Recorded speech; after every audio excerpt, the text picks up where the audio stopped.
өнөөдөр өглөөний явдлуудад хажуул дүр эрсвэлгийн яамны төрийн нарийн бичгийн дарга Башпүр өрхмөнтэй ярилцж байгаа. Танд энэ өглөөний мэндийг хүргэе. За та бүхэн ч гэсэн өглөөний мэндийг хүргэе. Аливаа зүйлийг хийхэд гол учир шалтгаан гэж байдаг шүү дээ. Тэгэхээр одоо ашигт малмлын тухай хувьд нэмэлт өөрчлөлт оруулна гэдэг энэ их өргөн үрээтэй ажил явагдаж байгаа. Гол шалтгаан нь юу юм бэ? Одоо Монголын уул уурхайн салбар шинэ шатанд гарч байна. Эсвэл одоогийн тогтолцоо нь хөрөнгө оруулалт сайн татаж чадахгүй байгаа учраас энийгээ өөрчлөе гэж зорьсон хэрэг. За өнөөдрийн бид бүхний хэрэгжүүлж байгаа хууль бол яг одоо таны хэлдгээр өнөөдрийн түвшиндээ хөрөнгө оруулалтыг одоо бий болгох, дараагийн Эрдэнэт оюутлогоо 5-7 том ордууд одоо бий болгох энэ одоо хөгжлийн суурийг бий болгохгүй байна. Хоёрдугаарт нь олон улсын чиг хандлагатай нийлүүлж том одоо бодлого төлөвлөлтөө хийж хэрэгжүүлэхэд эрх зүйн орчин дутагдaltaй байна гэдэг энэ одоо үндслэлтэй бид бүхэн хуулийнхаа нэмэлт өөрчлөлтийг санаачлаад үзлэг баримтлалаа батлуулсан одоо аврын чуулганд өргөн бариад явна. Тэгэхээр шинэ өөрчлөлтүүдийн дараа Монгол улсын одоо уул уурхайн салбар эдийн засгийн хамгийн гол одоо нөлөөтэй тулгуур багнуулсан салбар шүү дээ. Тэгэхээр Монгол улсын уул уурхайн салбар маань одоо илүү нээлттэй болох уу эсвэл илүү хяналттай болох уу? За ер нь бол хоёр талын тогтолцоог сайжруулж өгнө. Бид хүн гадаадны хөрөнгө оруулалтын орчин нөхцөлийг сайжруулъя гэдэг энэ үндсэн зүйл нь бол орон нутгийн тодорхой хэмжээний эсэргүүцлээс болж олон төслүүд гацж байгаа. Тэгэхээр энэ нь бол энэ амнаатын одоо тэгш шудраг хуваарлалтын асуудал, за мөн одоо байгаль орчны нөхөн сэргээлт хаалтын тогтолцоог сайжруулах ийм одоо зайлшгүй шаардлага байгаа. Эдгээр хоёр зүйлийг одоо хооронд нь уялдаатаагаар зохион байгуулалтын үндсэн дээр бол энэ дотоод гадаадын хөрөнгө оруулалтын орчин тогтвортой харилцан одоо ойлголцол сайжирна гэж ингэж үзэж байгаа. За мөн одоо ажил дөрвийн хэлний яанаас энэ бол Монгол Улсын засгийн газрын бодлого ч гэсэн бид бүхэн олборлолтоос одоо боловсруулалт руу шилжих юм шаардлага байна. Энэ шаардлагын үүднээс бол амнаатын одоо ногдуулалтын хувь хэмжээг олон улсын жижигт нийцүүлэх энэ шаардлага байна. Ингэснээр бол олон үйлдвэрүүд үйл ажиллагаагаа явуулах, боловсруулах үйлдвэрүүд одоо бий болох нөхцлүүд бий болно. За дараагийн нэг зүйл нь бол олон улсад энэ чухал ашигт малтмлынхаа листийг зарлах хэрэгцээ үндсийг бий болгож бид бүхэн энэ одоо листээ зарлаж энэлүүч гэсэн төрийнхээ бодлогыг одоо доктортой чиглүүлэх юм зорилтууд бол бидний юм байна.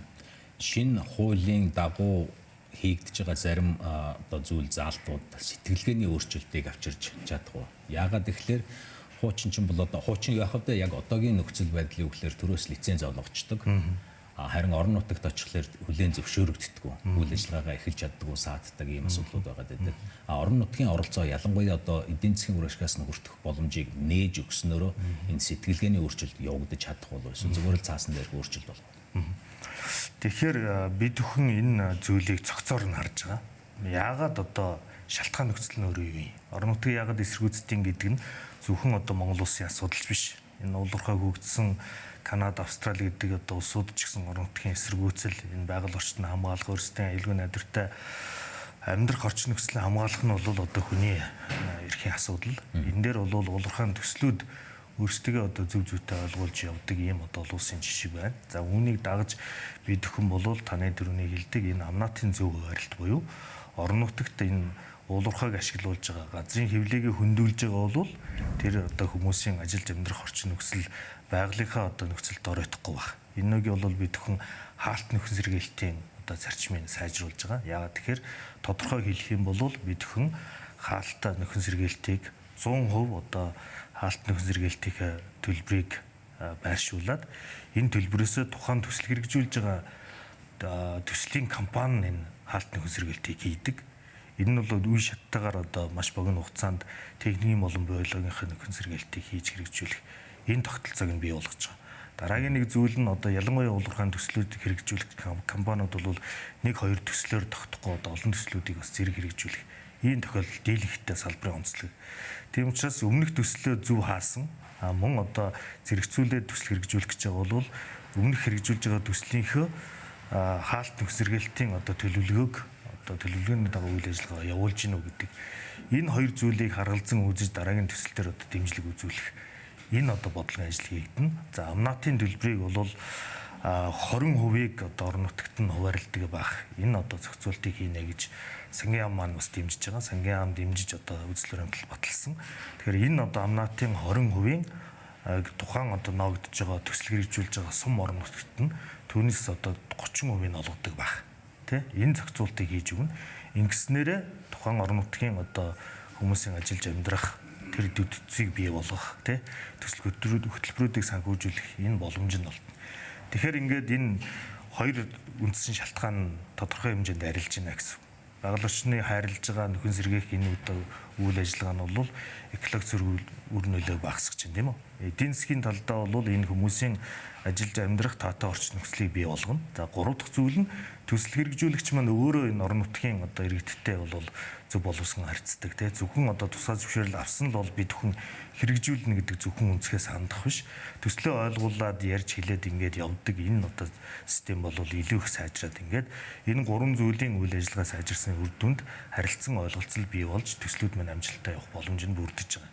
Энэ нь өөрөө нөгөө талдаа гадаад дотоодын хөрөнгө оруулалтын орчныг л одоо доктортой байдлыг бий болгож байгаа гэсэн. Нарийн тоон дээр тооцоолыг асуухад нийт одоо тооцож байгаа амнаатын 20% нь орон нутагт буюу аймагт байх нь тэрний 30% нь тухайн үйл ажиллагааж байгаа сум дээр байх нь гэж ойлгож болох. Одоо бид хүн болохоор зааг ялгааныг хаавал 10% л зөвхөн орон нутгийн хөгжлийн нэгдсэн сан төвлөрүүлж байгаа. Энэ хэмжээг 40% болгож 20% болгож нэмэгдүүлэх гэж байгаа. За энэ нь бол одоогийн байдлаар нэг 440-д орчим тэрбум төгрөг. За энийг ингээд нэмэгдүүлээд ингээд явхаар багцаагаар одоо 1 их 80 төгрөг төвлөрлөө гэж одоо 20% болчихно тий. Тэр 20%-ийн төвлөрсөн нийт одоо 1 их 80 төгрөгнийх нь 30%-ийг тухайн одоо төсөл хэрэгжүүлж байгаа сум аймагт нь хуваарлаа. Сум уу аймаг уу? Ер нь бол ийм зүйл байгаа. За эхний одоо бид бүхний боловсруулсан байгаа одоо явц дээр бол суманд 20%, аймагт нь 10% гэдэг. Бид бүхэн орон нутгийн сая 21 аймагтаа бол одоо зэрэг хилцүүлгүүдийг их өргөн хүрээндээ хийлээ. Энэн дээр бол сум аймагуд бас өөрсдийнхээ саналуудыг хэлж байна. Аймаг нь 30%-ийг одоо төвлөрүүлээд тэрийг холбогдох одоо сумдуудад хуваарлдаг байх. Энэ нь бол бас нэгдсэн одоо аймагт энэ улуурхаан одоо бодлого хэрэгжих юм а гэдэг ийм саналууд бас дийлэнх болохын саналууд байна. Тэгэхээр энийг бид бүхэн ахаад одоо эдийн засгийн тооцоолол юмнуудыг хийж үзэж чинь зөвхөн өнөөдрөөрөө бид нар төсөөлж бас аливаа асуудал тандаж болохгүй. Дараагийн төслүүд бий болоод ингээд явхад жишээлбэл одоо ашигт малтмын одоо алтны үн жишээлбэл одоо түүхэнд байхгүй үнэтэй байна. Цаашилбал одоо 6000 төгрөг ч хүртэл тооцож байна тий. Тэгэхээр энэ бодит төслүүд болон цаашид ирээдүйд бий болох төслүүд дээр яг тооцоод үзэхээр нөгөө сумд 20% гэдэг үзэхээр аймагасаа давсан эдийн засгийн асуудлыг бий болгосон. Энэ нь сум орон нутгийн хоорондын одоо үйл ажиллагааны уялдаа холбоог яаж сайжруулах, яаж гажуудуулах юм. Энэ дээр нь бас одоо тооцоо судалгаанууд бол хийж үзэж байна. Ингээд үндсэн том агуулга бол 20% гэдэг нь бол шийдэгдсэн.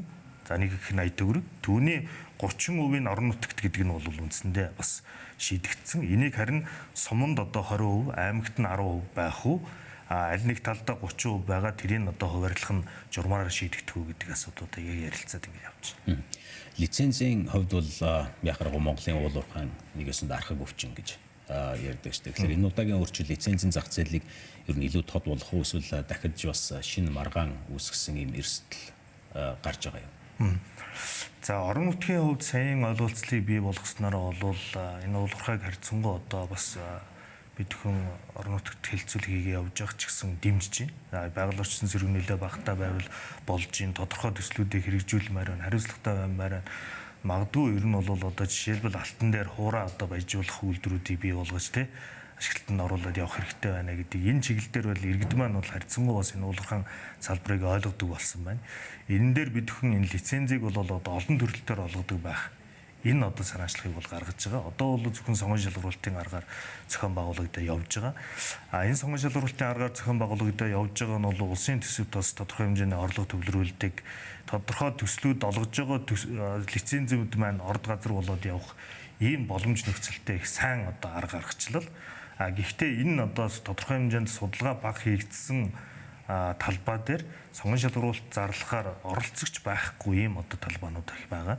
Тэгээ энэ дээр бол Монгол Улс өөрийнхөө төрийн бодлогоор одоо Монгол Улсынхаа байгалийн баялагын хаана юу байгаагаа бол тодорхойлж иж дараагийнхаа том бодлого стратеги төлөвлөлтөө хийнэ гэж бол бид хүн үзэж байгаа. Тэгэхээр энэ хүмүүс сонирхгүй байгаа, аж ахуйн нэгж сонирхгүй байгаа энэ талбай дээр ямар нэгэн байдлаар улсын болон одоо хувийн хөрөнгө хагалт судалгааны ажлыг хийх шаардлага байна. Тэгэхээр магадгүй одоо сонгон шалгуулалтанд оролцохгүй байгаа тэр одоо цагаан талбайнуудыг өргөдлөөр гэдэг юм өөр одоо шатны байдлаар арай хэлбэрчилсэн байдлаар олгоод за тэгээ олгохдоо бол маш одоо арай хэлбэр олгодог. Гэхдээ тэр талбай дээр маш богино хугацаанд бас тодорхой хэмжээний хөрөнгө оруулалт хийж хайгуул судалгааныхаа ажлуудыг хийдэг. Үгүй бол төр буцааж авдаг гэдэг энэ одоо богино хугацаанд хайгуул судалгааныхаа ажлыг хийгэлгээд цаашлбал одоо орд газар болоод явах энэ боломжийг олох ийм зохицуулт хийж байгаа. Ингэснээрээ бол тодорхой хэмжээнд одоо хайгуул судалгааны ажлын талбайн хэмжээ нэмэгдэж тэлэх ийм бодлого ажил хийдэг.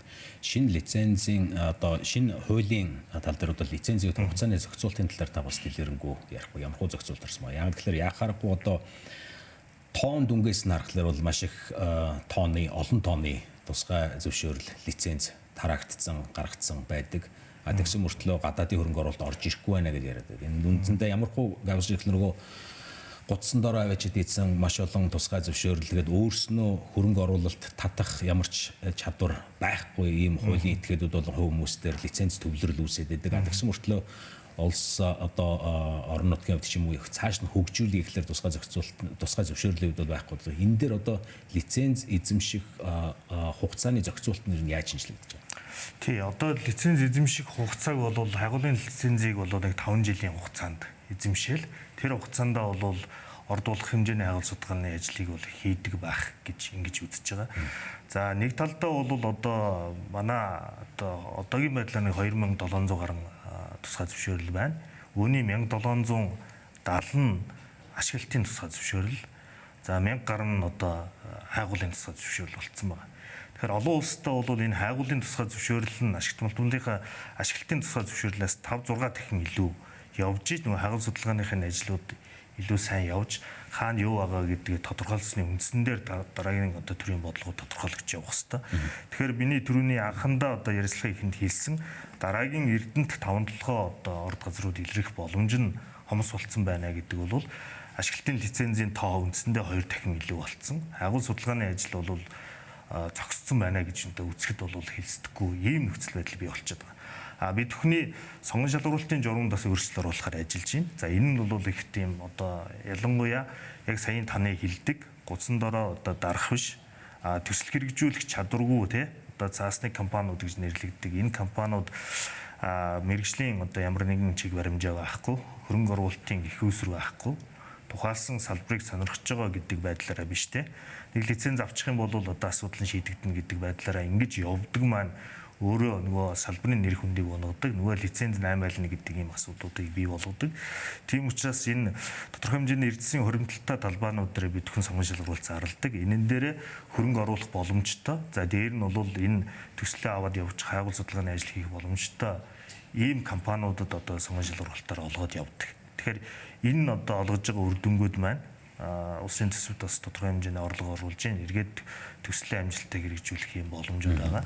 Үлдсэн төрөний орон зайн дээр бол хайгуул судалгааныхын ажлуудыг сайжруулах ийм зайлшгүй шаардлага байна. Одоогийн нийт одоо ашиглалтын болон хайгуулын тусгай зөвшөөрөл Монгол Улсын нийт газар нутгийн 4.5% эзэлж байна. Ийм нөхцөл байдал. Цагаар таслагдж байгаа учраас сүүлийн асуултаа бас товчхоо байхгүй. Яг энэ энгийнээр асуух юм бол энэ хуулийн өөрчлөлтийн дараа Монгол Улсын уулуурхайн салбар ер нь илүү хурдан ажиллах уу, эсвэл илүү зөв ажиллах уу? Эсвэл хоёулангийн зэрэг хийх гэж тавхан оролдоод байна. Зөв бөгөөд хурдан ажиллана. Амнатыг олон улсын жишгт нийцүүлсэн тооцоол судалгаан дээр үндэслэж хууль бий болснараа тодорхой хэмжээний төслүүд зогссон байгаа төслүүд одоо амжилттай хэрэгжих нөхцөл бий болно. Хайгуул судалгааны ажил эрчимж нь үүнийгээ дагаад нөөц үснэ. Нөөц үсэж байгаа дээр дагаж бид бүхний бодлого тодорхой болно. Олон улсад ашигт малтмуулынхаа одоо чухал ашигт малтмуулынхаа листийг зарласнаар олон улстай одоо яаж одоо өрсөлдөх юм те ямар металлууд дээр илүү одоо бодлого төвлөрүүлж ажиллах юм гэдэг энэ зүйлүүд нь олон улстай тодорхой болж хамтын ажиллагаанууд өргөжин хөгжих ийм нөхцлүүд бий болно. За баярлалаа CBC дуржиж ярьслаа өгсөнд бид нар. За баярлалаа. Тэгэхээр бид студид Ажил дүр эрс баялагын яамны төрийн нэр бичиг дарга Дашпүрв эрхэмтэй ярилцлаа.